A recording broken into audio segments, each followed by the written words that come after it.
Wahai bunda, wahai ayah belit tengut, yo ke masa tajo anu tempat ber supaya jut anu getanyo membahagia di rumah di hormat ayah bunda di rumah di hormat ayah bunda tuntut ilmu benata berghain puput saudara mandul mereka dengan yakin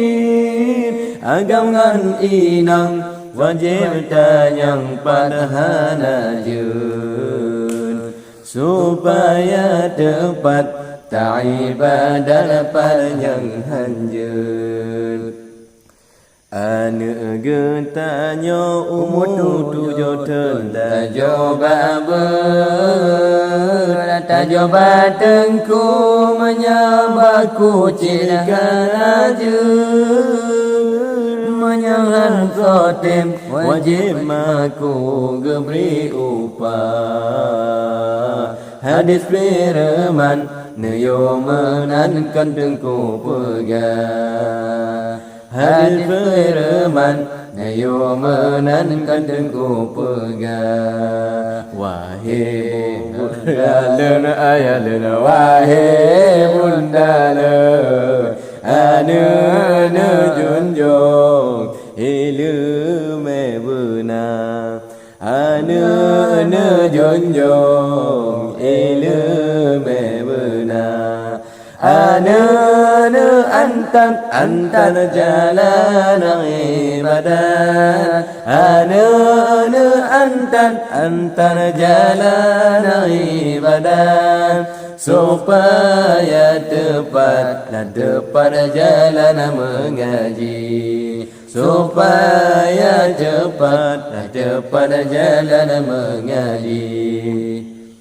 wate karaya kanu minnya kalu lagi tamsi ke buklut ke bohtalo kan balung ke tamsi ke buklut ke bohtalo kan balung ke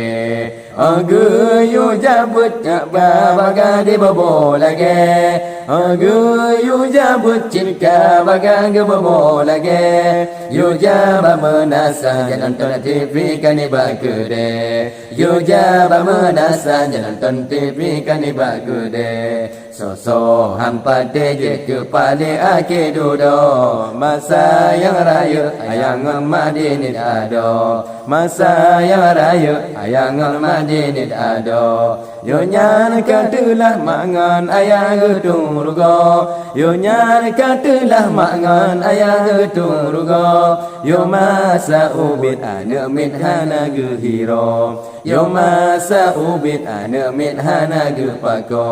wahai ayalun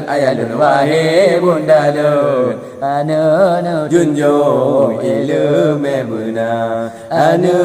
junjung ilmu benar anu